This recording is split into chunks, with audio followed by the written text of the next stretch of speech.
அஸ்ஸலாமு அலைக்கும் வரஹ்மத்துல்லாஹி வபரகாத்துஹு. சூனியம் கடும் குற்றமாகும்.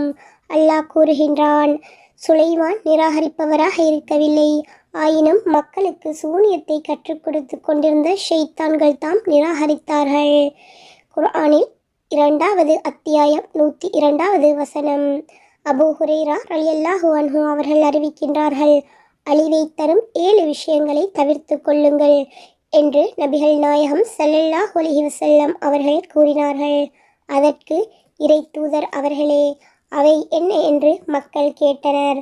அல்லாஹ்வுக்கு இணை வைத்தல், சூனியம் செய்தல், அல்லாஹ் தடை செய்துள்ள உயிரை நியாயமின்றி கொலை செய்தல், வட்டியை உண்ணுதல், அனாதையின் சொத்தை உண்ணுதல், போரில் புற முதுகிட்டு ஓடுதல், முஹ்மினான பத்தினி பெண்களை அவதூறு கூறுதல் ஆகியவையாகும் என்று நபிகள் நாயகம் ஸல்லல்லாஹு அலைஹி வஸல்லம் அவர்கள் கூறியுள்ளார்கள். இந்த ஹதீஸ் புகாரியில் 2766வது ஹதீஸாகவும் முஸ்லிமில் 89வது ஹதீஸாகவும் பதிவு செய்யப்பட்டுள்ளது. இதிலிருந்து நாம் எதை விளங்கிக் கொள்கின்றோம்? சூனியம் என்பது கடும் குற்றமாகும். இது எங்களுக்கு அழிவை தரும். அதனால்தான் நபிகள் நாயகம் ஸல்லல்லாஹு அலைஹி வஸல்லம் அவர்கள் கூறியுள்ளார்கள், அழிவை தரும் 7 விடயங்களை தவிர்த்து கொள்ளுங்கள் என்று. அதில் ஒன்றுதான் சூனியம் செய்தலாகும். இந்த சூனியத்தின் மூலம் நாம் அடுத்தவருக்கு அநியாயம் செய்ய நினைத்தால் அது எங்களுக்கு அழிவைத்தான் தரும். அடுத்தவர்களின் வீழ்ச்சியை கண்டு நாம் மகிழ்ச்சியாக வாழ முடியாது.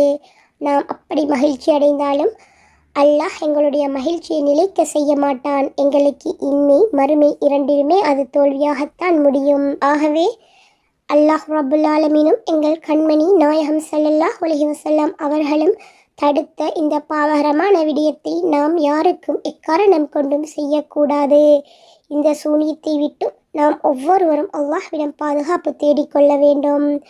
எங்களுடைய வீடுகளில் நாம் சூரத்துல் பக்ராவை அதிகம் ஒவ்வொரு நாளுமே தொடர்ந்து ஓதி வர வேண்டும். இவ்வாறு நாம் எங்கள் வீடுகளில் ஓதி வந்தால் சூனியம் செய்யக்கூடிய வீணர்கள் சக்தி பெற மாட்டார்கள். கெட்ட ஷைத்தானின் தீங்கை விட்டும் அல்லாஹ் எங்களையும் எங்கள் வீடு வாசல்களையும் பாதுகாப்பான்.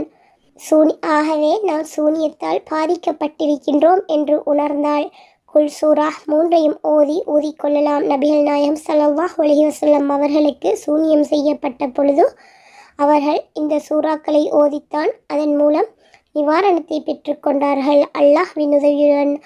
ஆகவே நாமும் இந்த சூறாக்களை ஓதி வரலாம். அதே நேரம் சூரத்துல் பக்ராவை ஓதி வரலாம்.